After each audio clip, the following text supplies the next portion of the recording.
Bismillahirrahmanirrahim. Yang dimuliakan Allah, Bapak, Ibu, saudara sekalian, para pemirsa Darul Hikmah TV dimanapun berada, Assalamualaikum warahmatullahi wabarakatuh. Alhamdulillahirabbil alamin, alladzi ja'ala syamsa diya'a wal qamara nura wa qaddarahu manazila lita'lamu 'adadas sinin wal hisab. Wassalatu wassalam ala asrafil anbiya'i wal mursalin wa ala alihi wa ashabihi ajma'in, amma ba'du. Mari kita wujudkan syukur kita kehadirat Allah Subhanahu wa taala dengan tekad, doa dan niat untuk dapat menjalankan, menegakkan syariat Allah berupa perintah-perintahnya yang harus dikerjakan dan larangannya yang harus ditinggalkan sesuai dengan apa yang telah dicontohkan oleh Nabi kita Muhammad SAW dan para sahabatnya.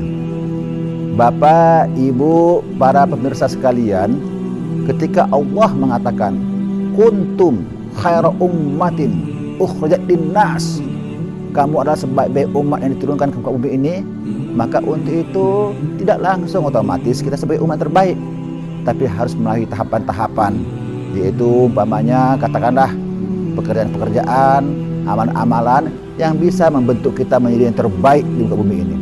Nah, salah satunya adalah turunnya perintah Allah dalam surah Al-Baqarah 183, firman Allah, a'udzubillahi minasyaitonirrajim, bismillahirrahmanirrahim, ya ayyuhalladzina amanu kutiba alaikumussyam kama kutiba alal ladzina min qablikum la'allakum tattaqun. Nah, yang dipanggil, yang diajak di ayat ini adalah orang yang beriman. Untuk apa? Untuk melaksanakan suatu perintahnya berupa puasa, menahan makan, minum, dan membatalkan selama siang hari selama 30 hari. Yang memang ini berat. Maka untuk menarik hati kaum muslimin, kaum mukminin, Allah mengatakan perintah ini sudah ada sejak sebelum kamu datang dari umat-umat yang terdahulu.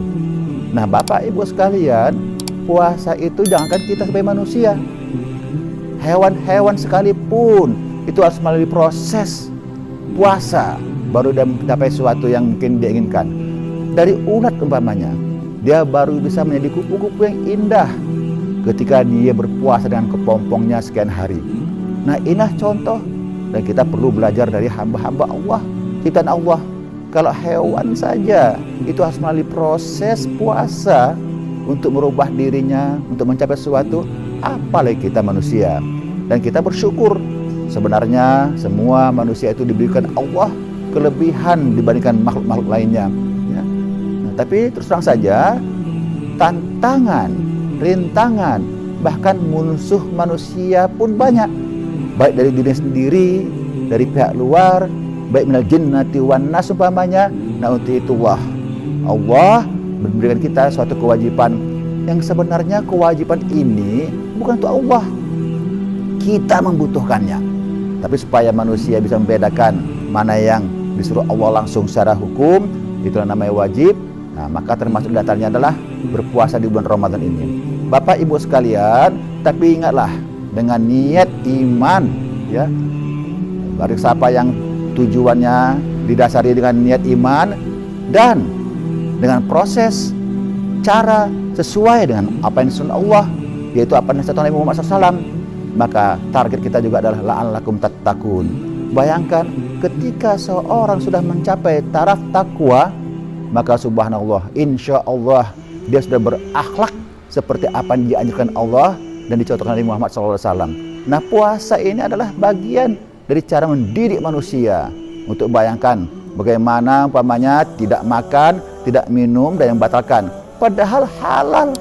Dia punya makanan, punya minuman, hak dia, lapar, ya. Tapi karena belum waktunya, dia bisa menahan diri untuk tidak makannya. Bapak Ibu sekalian, inilah sebenarnya kalau kita sadari, Islam itu malah sangat-sangat indah ketika diamalkan, dilaksanakan. Aneh lah kalau orang mengatakan Islam itu mengajarkan kekerasan, Islam itu mengajarkan intoleransi. Lihat, satu bulan ini kita lihat di mana-mana, di masjid umpamanya, itu orang Islam berbondong-bondong untuk menyerahkan sedikit sedekah, sedikit bagian dari hartanya untuk kaum muslimin lainnya. Kenapa? Karena dia sudah terdidik, sudah merasakan betapa susahnya, sakitnya ketika orang tidak punya apa-apa. Jadi Bapak Ibu sekalian, mari kita buktikan dengan kewajiban berpuasa ini, pantas orang Islam itu menjadi rahmatan lil alamin, menjadi khairun nas, menjadi the best community in this world. Nah, mudah-mudahan Bapak-bapak sekalian, mari di tahun 1442 Hijriah ini, Ramadan tahun ini kita jadikan sebagai titik awal untuk bangkit kembali dari banyak masalah yang kita hadapi tahun-tahun sebelum ini.